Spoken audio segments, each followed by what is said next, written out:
the emotional roller coaster in A Piece of Cake is so wild. This is an amazing episode of Golden Girls. And I'm saying that as somebody who generally doesn't like episodes that are based on flashbacks. I thought this was phenomenal. This is the 25th episode of the second season of The Golden Girls.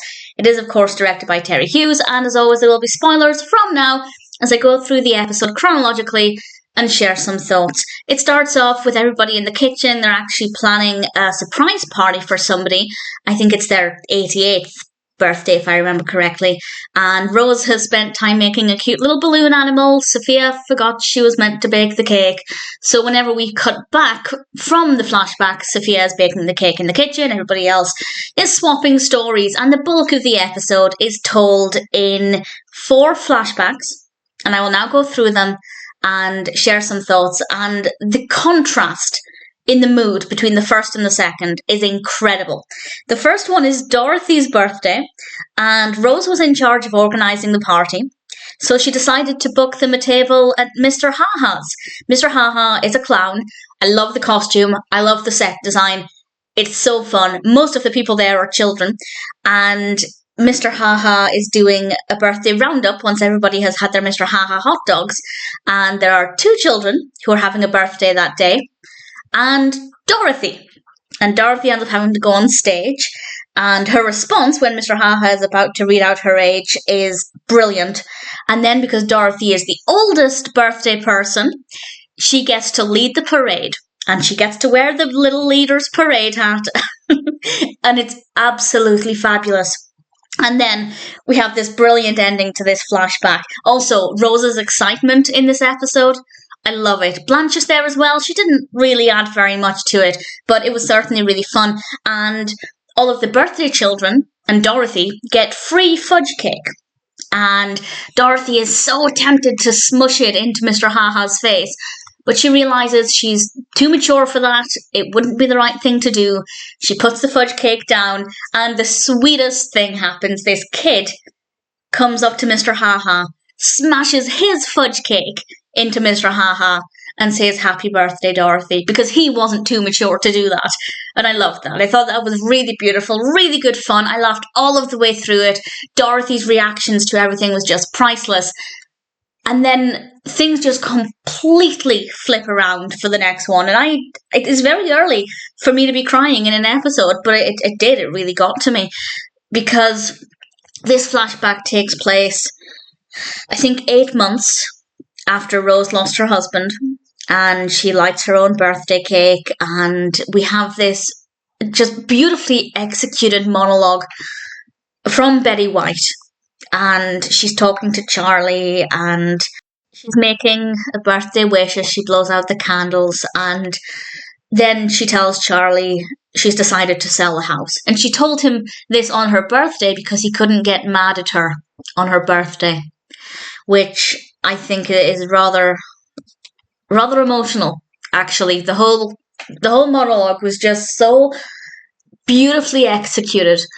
I actually did look to see if Betty White had won any awards for that particular scene. As far as I can tell, that's not the case. There were a couple of nominations for this particular episode, but I couldn't find anything for Betty White's performance in particular, but I was very, very moved by it. And definitely a stark contrast from Dorothy's birthday party. Definitely very, very different. The third flashback, I liked Sophia in it, but I didn't love the casting of Dorothy. This takes place in 1956, and we have Lynnie Greene playing young Dorothy. I think by young Dorothy, we mean Dorothy in her 30s. And I will say her performance, absolutely fine, no problems, but I don't think the casting was very good. I don't think there was anything about her that looked like Dorothy, that sounded like Dorothy. There was just no resemblance there for me. So nothing against the performance, I just don't think they got the casting right. But Sophia was a delight. She's turned 50. And only recently did she realise that she was that old, because there was apparently a mistake on, I think, the forms when she entered the country, if I remember correctly. And now she's just lost a couple of years of her life. And true story, that happened to Doris Day. Not with forms entering the country, but for her entire life. Doris Day thought she was 2 years younger than she actually was. Nobody knows why that is. There is some brief theory online.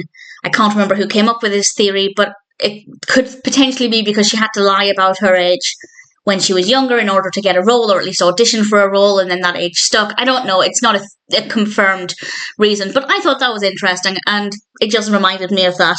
Sophia was great in this particular flashback, but also we get to hear Salvadore's voice off screen. He's voiced by Sid Melton, which was fine, and as I said, no problems with the performance with Dorothy. I just didn't feel like that was Dorothy. If you showed me that character and said, which of the 4 Golden Girls is that? Well, I probably would have said Dorothy, because she's probably as tall as Dorothy, but other than that, I wouldn't have made any connection.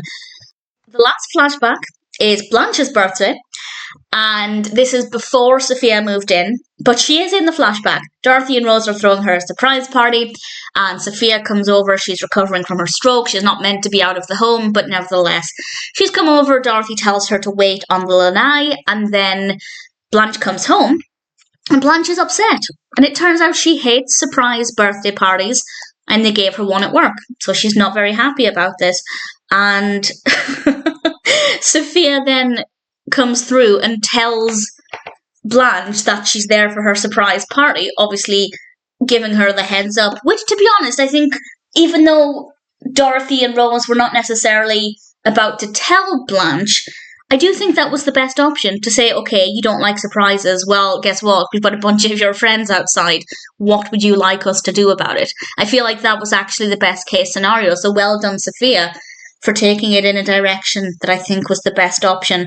And then it turns out that Blanche is actually really excited for this party, and this is because Dorothy and Rose contacted everybody in what they thought was Blanche's everyday address book. It wasn't. It was her little book of men's names and obviously contact information. So we just have all of these men to whom Blanche has previously or currently been attracted, and that is her kind of party. So actually everybody stayed and they had a really great time.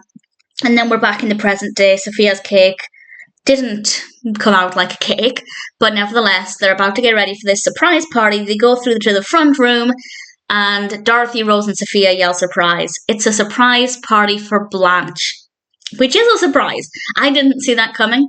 Blanche didn't see that coming. Her birthday isn't until, I think, next week or 2 weeks' time. And then everybody comes out from the lanai or wherever they were, and they all start doing the conga. And it was cute. It was really sweet. And I can't remember the last time I did a conga line. I can't remember. I hate them, I'll be honest. I don't like them, but it was certainly very entertaining within the episode. For me to enjoy an episode based on flashbacks as much as I did is such a strong sign of the quality of the episode, in my opinion, and I absolutely loved it. It was such a fun start with Dorothy and Mr. Mr. Haha. Very, very funny. And then, of course, to then jump into Rosa's story almost immediately after was... It definitely pulled me down a little bit, but in a way that was absolutely worth it. The story with Sophia and the younger Dorothy, it was fine, it wasn't that great. And then Blanche's was surprising as well. So I really thoroughly enjoyed this. I thought A Piece of Cake was a fabulous episode, and I'd be very, very happy to watch it again.